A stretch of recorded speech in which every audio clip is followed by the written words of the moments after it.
এখন আমরা দেখব ব্রাদার বারটেক 430H মেশিনে কিভাবে প্রোটেক্ট সেটিং করতে হয়।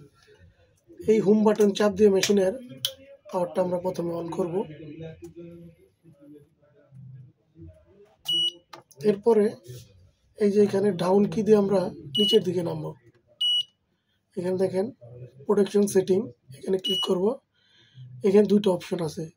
প্রথম যেটা আছে প্রোটেকশন সেটিং সিলেকশন, এখানে দেখেন এক যদি থাকে মেশিনে তাহলে আপনার হোম কি আর এখানে পেন ড্রাইভ লাগাতে হবে, ইউএসবি লাগায় তারপর ঢুকতে হবে। আর যদি 2 রাখেন তাহলে শুধু হোম বাটন চাপ দিয়ে মেশিনের প্রোটেক্ট সেটিংয়ে ঢুকতে পারবেন। এখন 2 আছে, এটা 2 রাখবেন। এটা যখন 1 করে রাখবেন তখন এই বাটন চাপ দিয়ে প্রোটেক্ট সেটিংয়ে আপনি ঢুকতে পারবেন না, পেন ড্রাইভ লাগবে। আর এখানে নিচে যেটা আছে individual selection of protection setting, এখানে দেখেন 1 বাই 1 অনেকগুলো অপশন দেওয়া আছে। এখানে যদি আপনি ক্লিক করেন টিক মার্ক হয়ে থাকবে। এখানে প্রথম টিক মার্ক করলে কি আছে, ডাটা ইনিশিয়ালাইজেশন, এটা টিক দেওয়া আছে। ওকে করলে আপনার লক হয়ে যাবে, এটা আর আপনি রিসেট দিতে পারবেন না।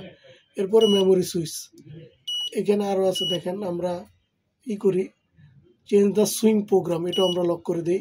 XY স্কেল, এটা লক করে দিলাম। এখন আমরা ওকে করে দিলাম।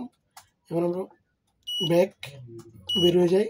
দেখেন আমরা XY কাজ করতে পারবো না, কাজ হবে না, কারণ এটা আমরা চেঞ্জও হবে না, প্রোগ্রামও চেঞ্জ হবে না, কারণ আমরা লক করে দিয়েছি। এখন আবার যদি আপনি এটা খুলতে হয় সেমভাবে আপনার হোম বাটন চাপ দিয়ে প্রোটেকশন সেটিংয়ে গিয়ে তারপর আপনার ওইখান থেকে টিক মার্ক উঠাই দিতে হবে। দেন আপনি এখানে যায় কাজ করতে পারবেন, আদারওয়াইজ আপনি কাজ করতে পারবেন না। Thank you.